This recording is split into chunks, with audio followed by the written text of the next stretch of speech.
Welcome, one and all, to the new Anime Abandon.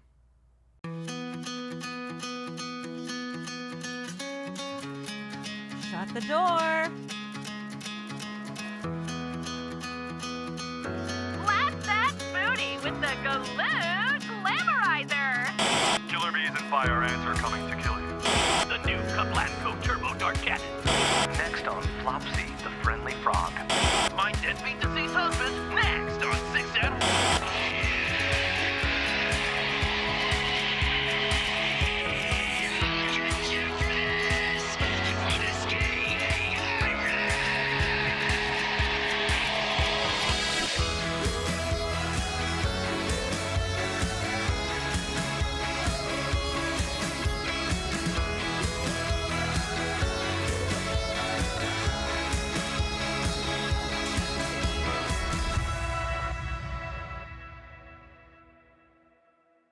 Since the show is getting a brand new start, I think it's high time we make some reintroductions, just in case if there's any new viewers out there. The name is Sage, and to my left is Suave. Ladies. And to my right is Savage. As you can tell, the word of the day is subtle. Yeah, about that. I've been meaning to ask you something. Yes, Suave? You say that this is the new Anime Abandoned, but it still looks like the old set to me. And as far as I can tell, this is still some internet thing where you just make fart and wiener jokes about anime. I do have a Twitter, yes. Your point? My point is, what's so different about this Anime Abandoned? What? You can't tell? There's new posters behind Savage. It's like manly mirrors within manly mirrors here. Your genius obviously knows no bounds. Look, there's a method to the madness at work here. Reboots? Berserk? It's a theme. Oh, pray tell, what is this theme for? Oh, nothing big, just the Golden Age arc. Yeah!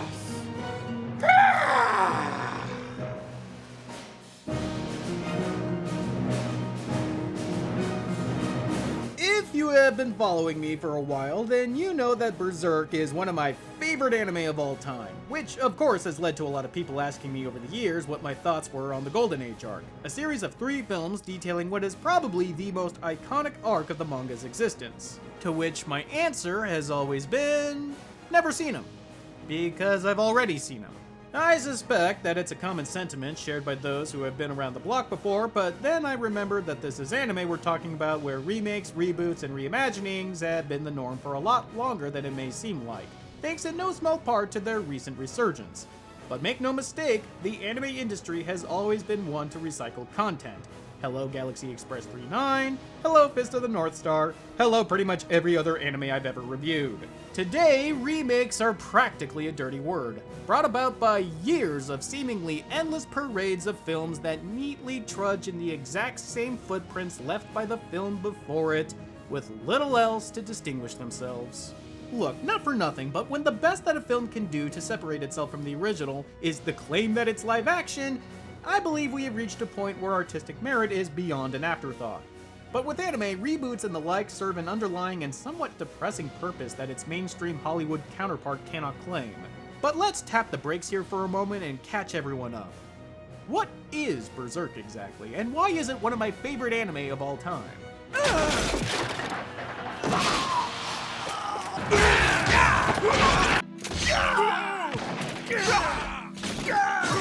That's part of it, sure, but there is way more to Berserk, I assure you.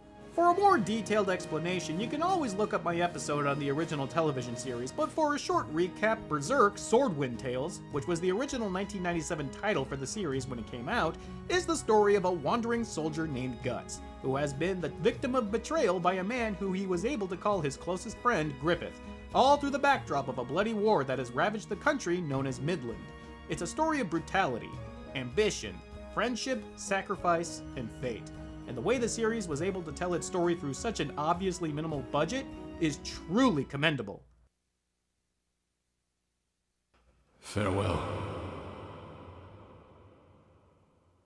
However, the fact that the show was made clearly on a budget isn't to the series' favor.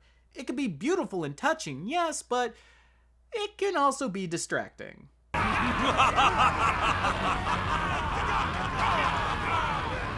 every last one of them! Not helping matters was the fact that the manga, despite being 8 years old at the point of the anime's inception, was an ongoing saga that is still going strong today.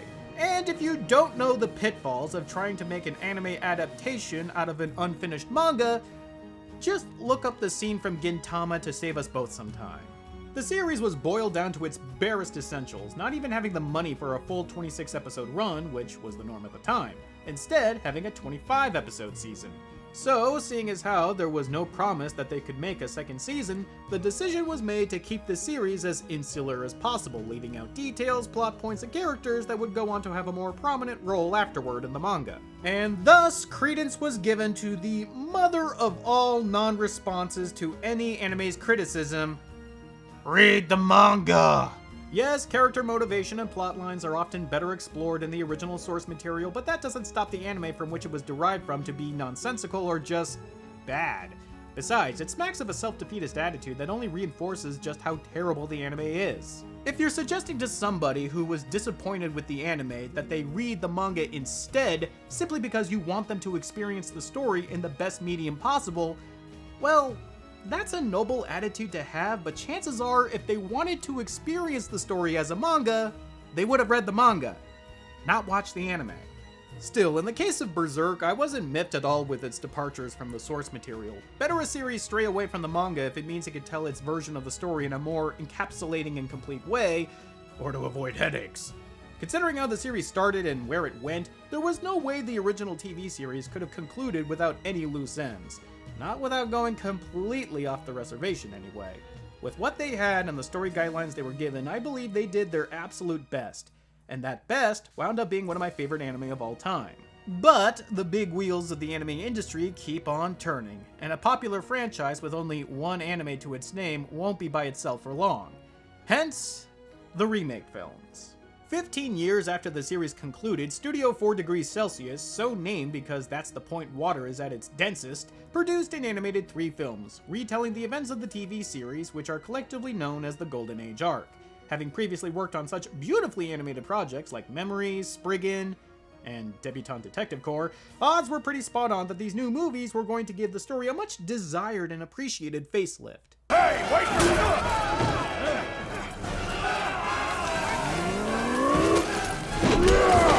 This isn't the time for thinking. I should focus on wielding my sword. Oh, how naive we all were.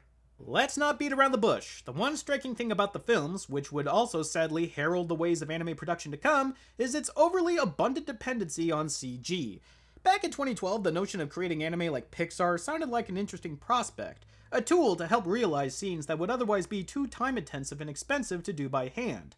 The groundwork had been laid out in previous titles years before, like in Blue Submarine No. 6 and Golgo 13 The Professional.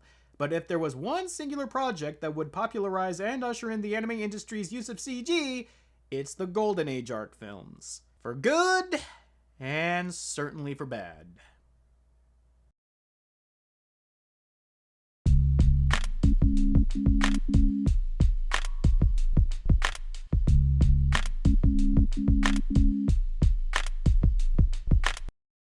It's hard not to look at the Golden Age arc films as anything other than a tech demo, considering the amount of CG used and how it's displayed. It's one thing to have massive battles occupied by PS2-era graphics soldiers, it's an entirely other thing to have a nearly 3-minute-long dance sequence that looks like the most depressing high school prom of all time. If your dance scene is being outclassed by a PS1 game made 13 years before you, maybe go back to the drawing board?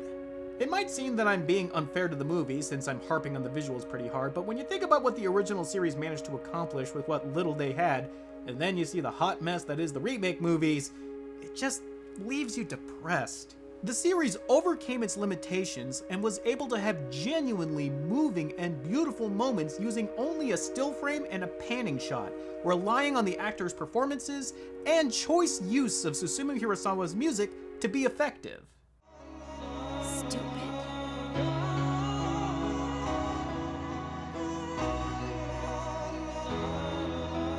Meanwhile, the movies... Quit calling me a fool. I know I am. These films were always going to be on its back foot as far as proving why it deserves to even exist to me. Outside of being able to boast superior animation, at least by the technical definition, what can the movies say about themselves?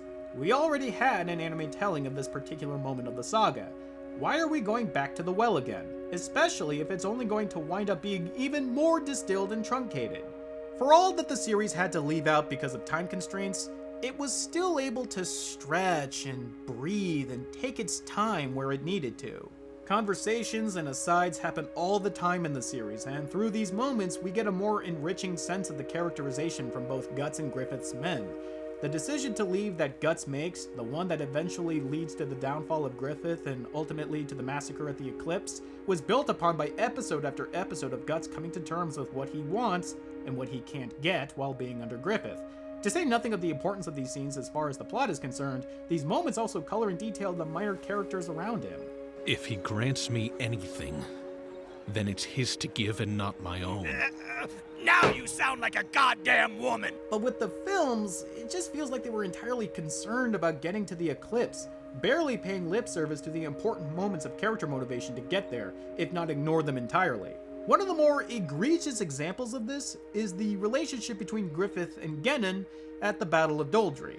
The show was able to not only show Griffith's willingness to sacrifice his body to the desires of a pederastic, vile man if it meant he could help his men and potentially save them, thereby making his fall from grace that much more tragic, but the show was also able to show the weight that doing such a thing had on him. I don't feel guilty, but I'd rather sacrifice myself than watch any more innocent children die in the name of my dream. So when his time arrived and he had Genin at his mercy, him telling him that he didn't matter to him at all was more than just an insult. It was him conquering his own predator. I simply picked up a pebble that was lying in my path, and by mere chance, that pebble was you. Again, meanwhile in the movies, I guess they had a relationship at one point? Maybe? As one of the many things that met the cutting room floor, it's just weird to see the battle play out with this climax still in the wings. If we, the viewers, don't know the hell that Griffith put himself through for this man, then what can we possibly glean from them just offhandedly remarking about it? That's why I will do whatever is needed. You were merely a stone lying by the side of the path I chose to travel. Nothing more and nothing less. But hey, at least we managed to squeeze in a few cameos from Puck.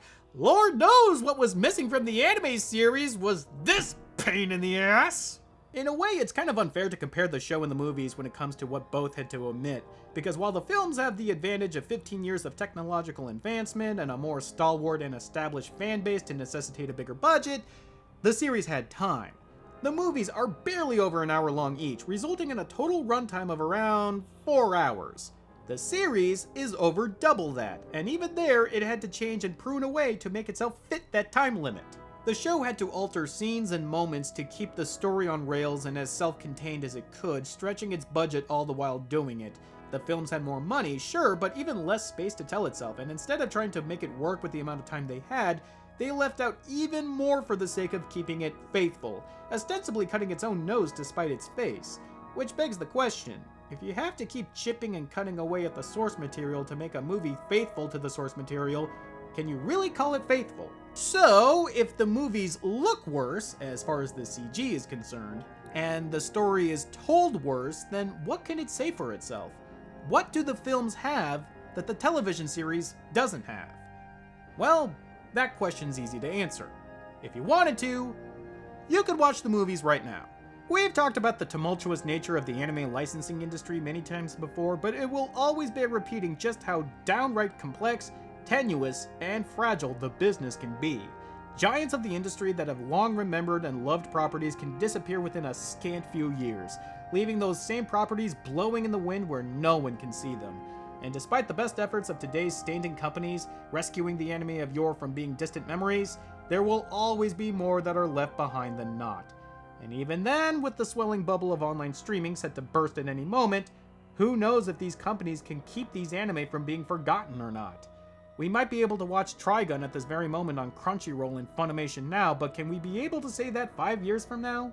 Or even 3 years from now? As it relates to Berserk, sure, I love the original series, but what good would that be if I couldn't see it?